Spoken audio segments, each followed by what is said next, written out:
Hi there, I'm James Dapperchi, and this is Coffee and a Case Note.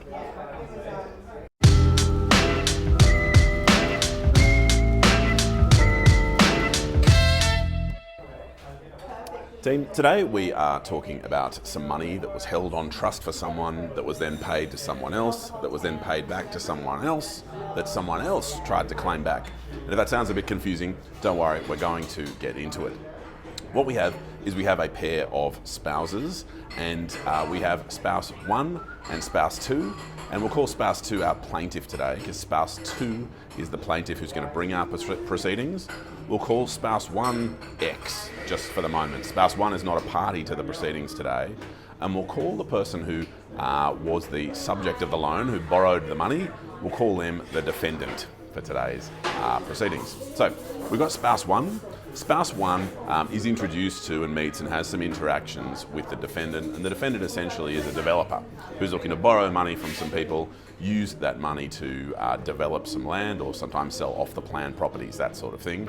And so what the first spouse will do is enter into an expression of interest, make a deposit of $5,000 or so, and say, yeah, I'm interested in potentially buying Unit 7 in the development at 123 Smith Street or whatever it might be. So this arrangement is entered into between spouse 1 and the defendant, and as part of these arrangements, spouse 1 drags in spouse 2's name as well, so that some of the agreements, or all of the relevant ones indeed, include both spouse 1 and spouse 2 entering into an agreement with the defendant developer. Now, spouse 1 nominates an account for some of these refundable deposits to be refunded back to in case some of the developments don't go ahead or in case they don't want to go ahead with their expression of interest. And initially those accounts are joint accounts that are spouse 1 and spouse 2's accounts. Now, as things progress, there is a note facility offered by the defendant, and essentially what that is a request from the defendant to borrow $1 million from the spouses, and the spouses go, yeah, look, based on all the commercial terms of this facility, yes, we will go ahead with that loan. And so the loan is made. Now, that $1 million is actually spouse 2's $1 million that spouse 1 holds on trust for them. Does that make sense? So spouse 1 is the legal owner of the money, but the beneficial owner, the fundamental owner, the end of the line owner is spouse 2. But in any case, spouse 1 pays this $1 million off to the defendant. The arrangement ticks along, and the defendant eventually says, all right, the time for that note facility is now complete. We're ready to pay back the $1 million with a bit of interest as well. So here's your investment back. Thanks for investing, all that sort of stuff. And the bank account nominated by spouse 1 is not the spouse 1 and spouse 2 bank account. It is a bank account controlled solely by spouse 1. And so spouse 1 has this money that is spouse 2's paid back into just spouse 1's account. Now, almost immediately as that happens, because spouse 1 and spouse 2 are going through a separation family law process, spouse 2 sues spouse 1, and spouse 2 succeeds, and spouse 1 is eventually made bankrupt as a result of spouse 2 suing spouse 1. And sadly, depending on your point of view, certainly sadly from spouse 2's perspective, all spouse 2 can expect to receive as a dividend in the bankruptcy, as payment from that bankruptcy, is about $20,000. So spouse 2 sued to get their $1 million plus costs and interest back from spouse 1. The court's gone, yeah, you win, but the way the chips are going to fall is that you're only going to get about 20 grand back. And so remember how we called the lender the defendant today. Today's proceedings are spouse 2 suing the defendant for trying to get that money back.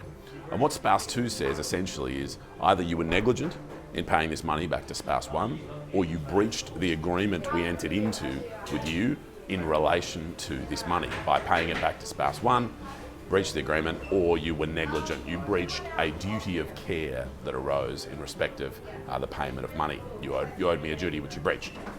So this is the dispute that the parties are in today, spouse 2 versus the defendant. Now, there are two sort of issues that need to be confronted. Issue 1 is, did Did spouse 1 have the authority to act on behalf of spouse 2? Did they have either the ostensible or actual authority to go in on behalf of spouse 2 and go, hey, spouse 2 has authorised me to say just direct it into my account, that's fine. Now, the short point is no, that authority wasn't granted by spouse 2 or spouse 1, but the next point is, was there a breach of the agreement, right? So the question is, well, the court needs to work through the actual terms of the agreement entered into by spouse 1, spouse 2, and the defendant, and needs to have a look at, well, what is the defendant actually required to do pursuant to this agreement? When can it be said that the defendant has appropriately repaid the money that it borrowed from spouse 1 and spouse 2? Let's go to clause X and say, well, tick, tick, tick, tick, tick, who has to be paid and on what basis? And essentially, in working through those terms, in finding out how you nominate a bank account, what the definition of a lender or lenders are and that sort of thing, the court finds, well, in fact, the defendant complied with the contract by paying back spouse 1, because spouse 1 nominated an account in a manner in accordance with the contract and was defined as a lender in the relevant way and able to nominate such an account. And so there is compliance with the contract. But the question remains as to whether, even if there was compliance with the contract, can spouse 2 still pursue the defendant for that claim? And what the defendant says is, well, you ratified spouse 1's conduct by electing to sue spouse 1 rather than electing to sue the defendant or behaving yourself in any other way. So let's just work through that again. There's an area of the law called ratification, where if someone does something on your behalf, even if you haven't given them authority, you can subsequently ratify their conduct by essentially going ahead in a manner consistent with having granted them authority. Right? If you steal $10 from me, you buy a lottery ticket with that $10, I didn't know about it and you stole my money, and then it's a winning lottery ticket, I go, oh, yeah, actually that's fine. That's a sort of a bizarre example, but in essence, I can go and then ratify that conduct by behaving in a manner consistent with me having granted you that authority. And so what the defendant says is, well, by spouse 2 suing spouse 1, what spouse 2 was essentially saying was, I say spouse 1 is indebted to me in respect of this $1 million plus other costs and interest, and I do not say that the defendant is indebted. I've made an election to sue spouse 1, and I've so ratified spouse 1's conduct.